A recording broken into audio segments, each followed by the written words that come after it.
important to compare that to the treatment of Brett Kavanaugh. When it was Kavanaugh's turn to deliver testimony, he was seething, was raging in a manner completely unbecoming a federal judge. He behaved in a manner that directly contradicted what Brett Kavanaugh said in a widely publicized speech a judge should be all about. In his own words, Mr. Kavanaugh said, judges need to keep their emotions in check, be calm amidst the storm. Mr. Kavanaugh failed his own test last week.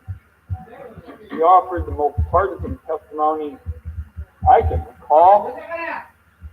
He talked about the Clintons and said, what goes around comes around. Imagine if a female nominee had snapped at a male senator about his drinking habits. President of the Senate, experienced judge, prosecutor. I'm telling you, if a female nominee had done that, game over right there. Right there. There again, you have the double standard. When a few questions posed by the Republican prosecutor actually got to relevant questions, the majority side of the committee told her to just take off. For that to be the only hearing on these allegations, I think is just plain disgraceful. The committee should not have moved on to the vote.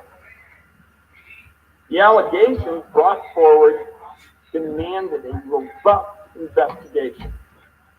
Yet the Senate has ended up light years away from that. What kind of investigation looks to settle matters and doesn't interview the accuser and the accused? That just doesn't pass the smell test. This is not about tarnishing Brett Kavanaugh's reputation or digging up salacious details of his high school days. The accusations against Mr. Kavanaugh and the possibility of perjury, both of which he denies, relate directly to his binge drinking and sexual behavior. That's why the FBI background check should have been a robust inquiry into those matters. It's clear now that didn't happen. You ask yourself, why not? It's hard to find an explanation other than the investigation was handcuffed to predetermine the outcome. Dr. Ford has said publicly the FBI didn't talk to her. They didn't look at the therapy notes she offered to turn over. They didn't talk to Mr. Kavanaugh. They didn't talk to the dozens of individuals Deborah Ramirez said could potentially corroborate her story. They closed the investigation a full day ahead of the arbitrary deadline, and it's not clear why. Based on that, in my view, this investigation was a whitewash. It was not legitimate.